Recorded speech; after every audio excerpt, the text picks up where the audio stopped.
Capitalism and socialism are two completely opposite ways of handling economics, right?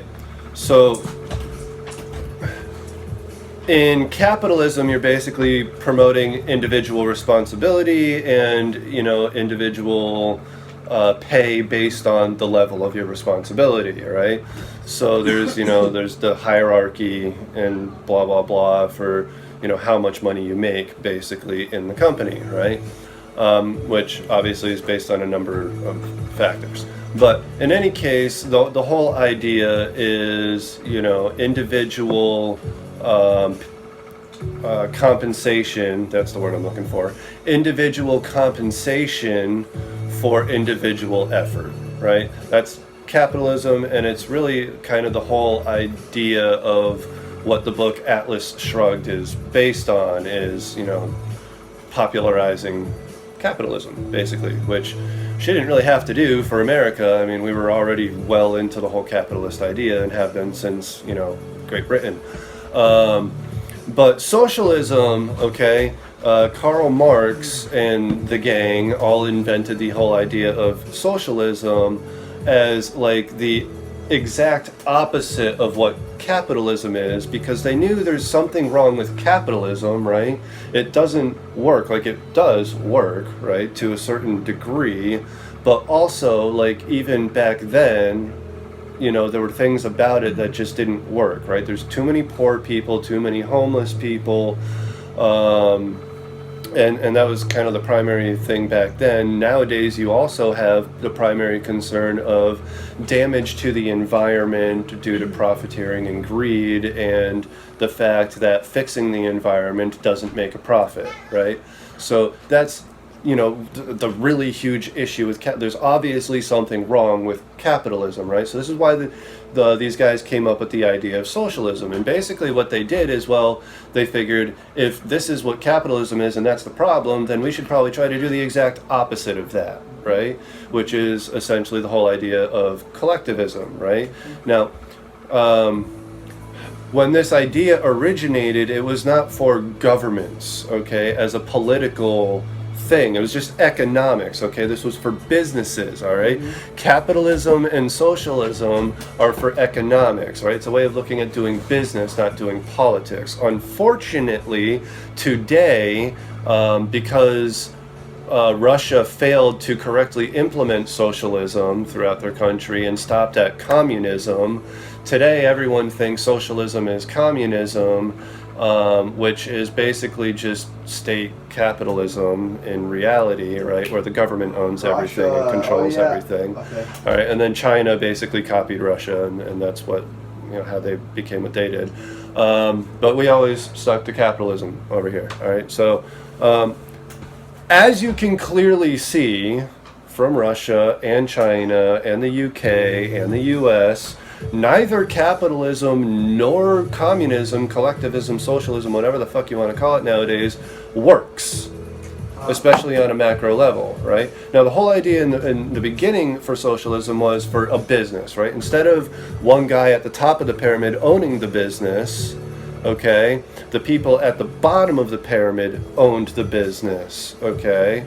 And the people above that in the pyramid, right, were responsible. They were the responsible employees to make sure that they were managing the business properly, right? And this is, it kind of makes sense when you think about that in terms of trust law, right? Where the beneficiaries are the true owners, right? Which would be the bottom line employees of a business. They're the beneficiaries of the business, okay?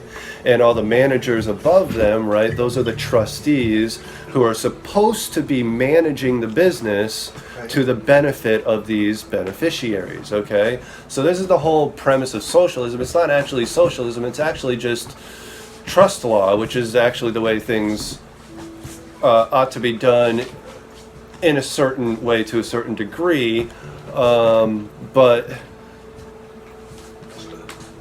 we took the idea and then turned it into state capitalism, okay? Now, the problem with society nowadays, despite, all right, there's capitalism and there's socialism, okay? the problem is we're trying to implement these solutions via a government. Okay, here's the important thing: a government that is not weaved into the fabric of society or nature. Whatever, just forget that for now. That's a whole nother conversation. All right, so let's just stick to society for a moment, okay? The governments that we have in our societies are not woven into the fabric of our societies, okay? They are separate entities governing over a separate entity, the population, okay? And they do not socialize with the population. They do not care about the population, okay? No, they don't like literally sit above watching over us in their golden towers, but in their minds, in their imaginations, that's how they are, right? They look down on us as a subspecies, if you will, okay? Because they I mean, not all of them do, obviously, but the system as a whole, I mean, the system itself, forget the actual politicians, right? Most of the politicians fall into this line of thinking, not all of them, because the system itself is what's doing this, okay? And they're driven by the system, okay? This government is not woven into the... What do I mean by the government is not woven into the fabric of society, okay? That it's a separate entity, okay? This is what I mean, okay? Society consists of the people who do what? Who organize into businesses for commerce, because that is what society requires, right? As an organism, for resources and materials and services to flow in order to keep society as a whole living organism alive, okay? What we're doing right now with the coronavirus and shutting everything down, that's literally death to society. Yeah, but okay? It's life to nature. Society is part of nature. That's your strong disconnect, okay? And again, that's a conversation for another time. No, you're right, because like society is why nature is the way it is. All right, let's talk about nature for a second. I will touch on that for a second, okay? No, let's not get sidetracked. Keep going, because if we get sidetracked, we get sidetracked. All right, so I know what you mean, so. Government is a separate entity from society, okay? The businesses that actually provide the services and products and trade of resources and distribution of resources in, out, and through society, okay, is the society, okay? That's what society really is, okay? And now what we're doing is we're saying, okay, well, let's allow this group of people to dictate how we do business here in our society, okay? And that's what a government literally does, okay? It dictates how business works in society. That's all it does, but it does not do business in society. No, it does It's not. completely removed from that. So how the fuck do they know how business should be operating? How the fuck do they know how society should be operating? They've been keeping tabs They have all the nothing time. to do with it. I know, but they've been keeping tabs on everything. And this is what I mean by government is not woven into the fabric of society.